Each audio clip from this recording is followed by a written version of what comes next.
네, 4월 28일 화요일 아침이 밝았습니다.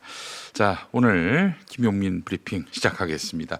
현재 경기도 고양시 덕양구 창릉동 풍경 보고 계신데요. 흐린 날씨죠? 오늘 맑아지겠다고 예보했습니다. 현재 기온 9도, 낮 최고 18도로 예보됐습니다. 통일교 금품 수수 혐의와 도이치모터스 주가 조작 등으로 1심에서 실형을 선고받은 김건희 씨에 대한 항소심 선고가 나옵니다. 형량이 늘어날 수 있을지 주목되는데요. 오후 3시로 예정됐고 방송사가 중계합니다. 뉴욕 증시에서 S&P 500 지수와 나스닥 지수가 장중 사상 최고치를 경신했지만 유가 급등으로 인해서 상승폭은 제한됐습니다. 이런 가운데 어제 코스피는 또다시 사상 최고치를 돌파하면서 7,000포인트를 눈앞에 두게 됐습니다. 오늘 주식시장도 힘을 받을지 주목됩니다. 오늘 아침 신문기사 살펴보도록 하겠습니다. 제가 오늘 종합일간지 사설을 쭉 둘러봤는데 한 목소리로 하정우 수석의 공천을 비판하더군요. 대표적으로 동아일보 기사 하나 보겠습니다. 더불어민주당이 임명 10개월도 안 된 하정우 대통령 AI 미래기획수석을 부산 북갑 보궐선거 후보로 전략 공천하기로 하면서 논란이 커지고 있다는 내용입니다. 여권 내부에서도 국가 AI 전략을 총괄할 핵심 인재를 2년짜리 보선에 내보내는 것은 이해하기 어렵다라는 비판이 나왔다고 하는데요. 하정우 수석은 사의를 표명했고 전은수 청와대 대변인도 충남 아산을 출마를 위해서 물러날 것으로 전해졌습니다. 다음 소식입니다. 국민일보 기사인데요. 미국 백악관 기자단 만찬장 총격 사건 이후 이를 트럼프 측 자작극으로 보는 음모론이 소셜미디어를 중심으로 급속히 확산하고 있습니다.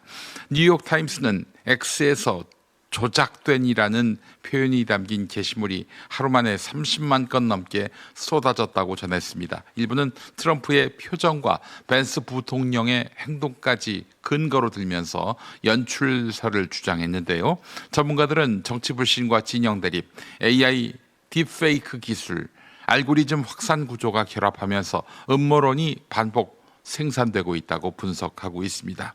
한마디로 트럼프의 인기가 없다는 얘기죠. 과거 부정선거 음모론을 제기해온 트럼프 역시 이번엔 음모론의 대상이 되면서 미국 사회에 깊은 분열을 드러냈습니다. 이번엔 한국일보 기사입니다. 미국과 이란의 전쟁이 2달째 휴전 상태인데 종전 협상은 교착 중입니다. 미국은 호르무즈 해협 재개방과 핵 포기를 요구하고 이란은 봉쇄로 맞서며 치킨 게임이 이어지고 있습니다. 미국 전문가들은 애초 불필요한 전쟁이었다며 군사력 남용이 오히려 미국의 국익과 신뢰를 훼손했다고 평가했습니다.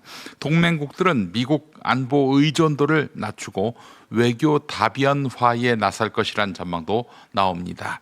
반면 중국은 중재자이면서 경제 파트너로서 영향력을 넓히며 최대 수혜자로 지목됐습니다. 미국 이란 전쟁의 최대 수혜자가 중국이다, 이런 이야기입니다. 중동 질서 역시 미국 중심의 구조에서 다극 체제로 재편될 가능성이 커지고 있습니다.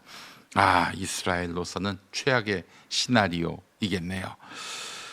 마지막 소식입니다. 중앙일보 기사인데 눈길을 끕니다. 이명박 전 대통령 회고록에 따르면 1990년 KBS 드라마 야망의 세월 보고 계십니다마는 유인촌 씨가 주연이었죠. 저 야망의 세월 제작진은 현대그룹을 모델로 한 작품 주인공으로 이명박을 구상했지만은 이명박 전 대통령은 정주영 회장이 주인공이어야 한다라면서 거절했다고 합니다. 그러나 정주영 회장은 자신이 주인공인 줄 알고 제작을 허락했고 방영 뒤 실제 주인공이 이명박이라는 점을 알고 크게 분노한 것으로 전해졌습니다. 자기가 아니라 이명박이 이 드라마의 주인공이었다는 사실에 격분했다는 거죠. 정 회장님이. 드라마는 높은 시청률 속에 이명박의 대중적 인지도를 끌어올렸고 두 사람 관계도 그때부터 급격히 불편해졌다는 것입니다. 이후에 정주영의 정계 진출과 정치권의 압박 속에서 이명박은 1992년 초 현대를 떠나며 훗날 정치 입문의 길로 향하게 됩니다. 정주영 회장의 당이 아니라 그때 민자당으로 갔지요. 김영삼 총재의 민자당으로 말입니다. 네, 재미있는 일화가 오늘 중앙일보에 소개됐습니다. 자, 그렇다면 TV 뉴스는 어떤 이슈 주목하고 있을까요? 텔레비전 뉴스 함께 보시겠습니다. 메르츠 독일 총리가 독일 서부의 한 중고등학교를 방문했습니다. 학생들과 만난 자리에서 작심한 듯 미국을 향해 비판을 쏟아냈습니다. 전략도 없이 이란과 전쟁을 시작해 끝내기가 어려워졌다고 지적했습니다. 수년간 전쟁의 수렁에 갇혔던 아프간전, 이라크전까지 언급하며 미국은 협상 전략도 없다고 날을 세웠습니다. Und die Amerikaner dann nach Islamabad reisen lassen und ohne Ergebnis wieder abreisen lassen. Da wird eine ganze Nation gedemütigt durch die iranische Staatsführung. 반면 이란은 예상보다 강하다고 평가했습니다.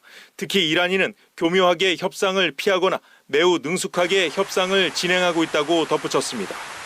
앞서 다른 유럽 정상들도 미국과 각을 세우긴 했지만 파병 요구나 전쟁 피해와 관련해 원론적 입장을 나타내는 정도였습니다.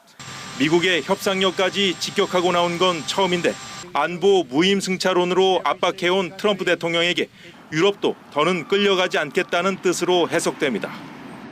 자본시장법과 정치자금법 위반, 알선수재 혐의를 받고 있는 김건희 씨에 대한 항소심 선고가 오후 3시에 열립니다. 1심에서 통일교 청탁 사건만 유죄로 인정돼 징역 1년 8개월을 선고받은 지 약 3개월 만입니다. 핵심은 검찰이 4년 넘게 시간을 끌었던 김 씨의 도이치모터스 주가 조작 혐의. 봐주기 수사와 특혜 의혹 비판에도 검찰이 무혐의 처분해 결국 특검까지 출범했습니다. 특검은 검찰과 달리 김 씨를 재판에 넘겼지만 법원은 공모관계는 입증되지 않았다고 판단했습니다. 김 씨가 주가 조작의 공범이 아니라는 겁니다. 피고인은 미필적으로나마 자신의 자금이나 주식이 시세 조정 행위에 동원될 수 있음을 인식하면서도 이를 용인하였다고 볼 여지가 없지 않습니다. 주가 조작 사실을 직접 알려줬다는 사람이 없고 일부 거래는 김 씨 모르게 일방적으로 이뤄졌다는 이유였습니다. 방조 혐의에 대해선 아예 따지지 않았습니다. 이 사건에서 방조의 성립 여부는 공방의 대상이 아니었기 때문에 방조의 성립 여부에 관하여는 더 나아가 판단하지 아니합니다.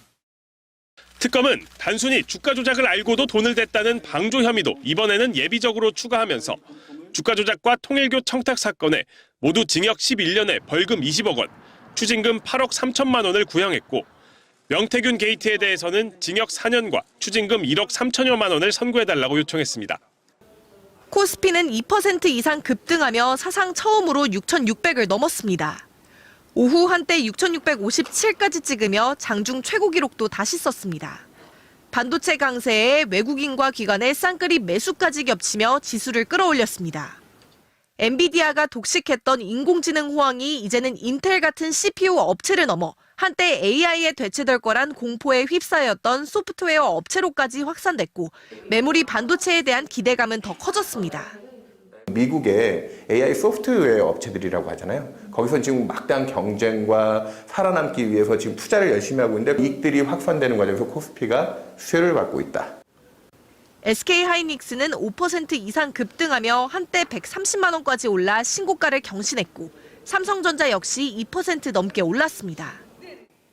증권가에선 시장이 전쟁 불확실성보단 거시경제와 기업 실적에 더 주목하며 상승세를 이어가고 있다고 평가하고 있습니다.